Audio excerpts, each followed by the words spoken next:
রাজধানীর নিউ স্কাটন রোডের ওয়াকফ ভবনের সামনে একটি ককটেল বিস্ফোরিত হয়েছে। এ ঘটনায় এক পথচারী আহত হয়েছেন। রোববার সকাল ৮টা ৪০ মিনিটের দিকে এই ককটেলটি বিস্ফোরিত হয়। আহত ব্যক্তির নাম আব্দুল বাসির। একটি বেসরকারি প্রতিষ্ঠানে কাজ করেন আব্দুল বাসির। তিনি হেঁটে বাংলা মোটরে তার অফিসে যাওয়ার সময় ককটেল বিস্ফোরিত হয়ে তিনি আহত হন। আব্দুল বাসিরের ধারণা, ওয়াকফ ভবনের সামনে দিয়ে যাওয়া উড়াল সড়কের ওপর থেকে ককটেলটি ছুঁড়ে মারা হয়েছে।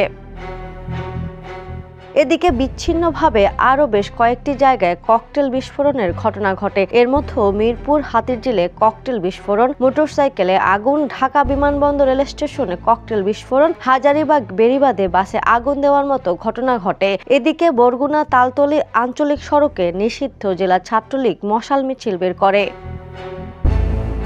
জুলাই গণঅভ্যুত্থানের সময় সংঘটিত মানবতাবিরোধী অপরাধের অভিযোগে ক্ষমতাচ্যুত প্রধানমন্ত্রী শেখ হাসিনার বিরুদ্ধে করা একটি মামলার রায়ের তারিখ ঘোষণার দিন নির্ধারিত ছিল ১৩ নভেম্বর। সেদিনটিতে লকডাউন কর্মসূচি ঘোষণা করেছিল কার্যক্রম নিষিদ্ধ আওয়ামী লীগ। ৭ নভেম্বর রাত থেকে রাজধানী ঢাকাসহ বিভিন্ন স্থানে ককটেল বিস্ফোরণ ও বাসে আগুন দেওয়ার ঘটনা শুরু হয়। আগামীকাল সোমবার এই মামলার রায় ঘোষণার তারিখ ধার্য করেছেন আন্তর্জাতিক অপরাধ ট্রাইব্যুনাল ১।